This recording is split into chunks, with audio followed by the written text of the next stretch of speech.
a country with over 1 billion people, thousands of years of history, and the world's spiciest food. But behind the saris, samosas, and sacred rivers is a military that's so vast, so capable, and so battle-ready, you'd think it was coded by a Marvel villain. This is not the India you think you know. Because while some countries flex with parades, India just silently upgrades, drills in 3 climate zones, and prepares for war across land, sea, air, space, and cyberspace, all at once. So buckle up, because India's military might, it's on another level.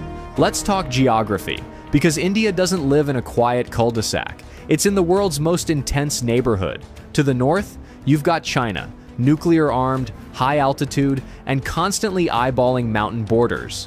To the west, Pakistan, with decades of tension and history that could fill its own Netflix series. To the east, jungle borders with Myanmar, insurgent hotspots, and some of the toughest terrain on Earth. And to the south, the Indian Ocean, where everyone from the US Navy to Chinese submarines likes to just hang out. In other words, India is surrounded by drama. But here's the twist. While most countries would freak out, India builds a defense force designed for permanent pressure. Because peace is nice, but being unbreakable, that's better. India's army isn't just big, it's seasoned. With over 1.2 million active personnel and hundreds of thousands in reserve, it's one of the largest standing armies on the planet. But this isn't just about numbers, it's about experience. While some armies do war games in the desert once a year, Indian soldiers are literally fighting real skirmishes in the Himalayas, guarding borders at -30 degrees Celsius, and tracking insurgents through monsoon-soaked jungles. Imagine doing combat patrols with frozen eyelids or humidity so thick your socks turn into soup. That's Tuesday in the Indian Army. And then we get to the elite units. Para-SF, India's special forces that train to jump into war zones from 30,000 feet up. They go behind enemy lines and vanish like a WhatsApp status. Ghatak platoons, the army's pointy end of the spear. First in, last out, always loud. RR, Rashtriya Rifles. Fighting counterinsurgency operations 24/7. Not hypothetical, not training. Real combat, real bullets, real stakes. And they're not just trained for ground warfare. They're trained for multi-front conflict, from urban environments to mountain peaks higher than most planes fly. You want gritty? India's army defines it.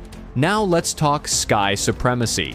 The Indian Air Force, or IAF, doesn't mess around. With over 1,500 aircraft, it's one of the biggest and most versatile air forces in the world. And it flies everything. You've got Sukhoi Su-30 MK-IS, multi-role monsters that dogfight like fighter jets and strike like bombers. Rafale jets, precision, speed, stealth. These things could thread a needle from a mile away. Tejas, India's indigenous fighter jet that proves "Make in India" also means mess with me and perish.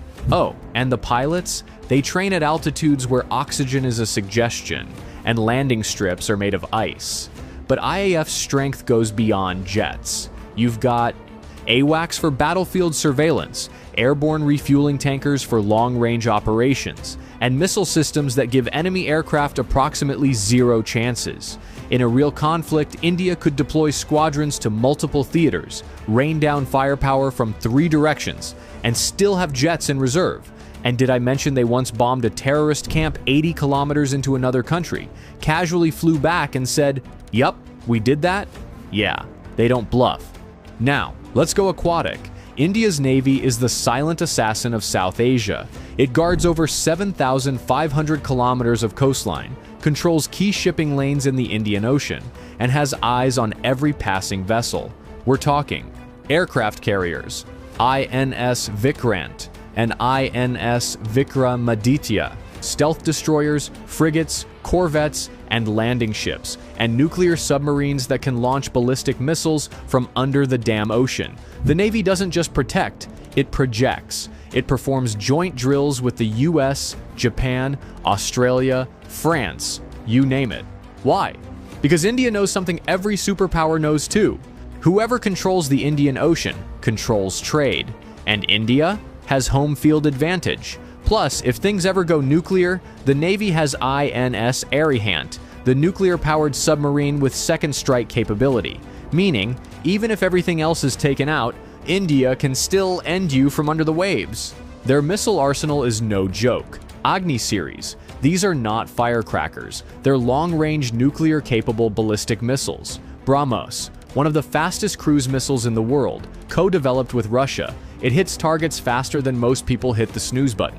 And they're not stopping there. India is investing in hypersonic tech, anti-satellite weapons, AI-enabled drones, and space surveillance. You know that time India shot down its own satellite in orbit just to prove it could?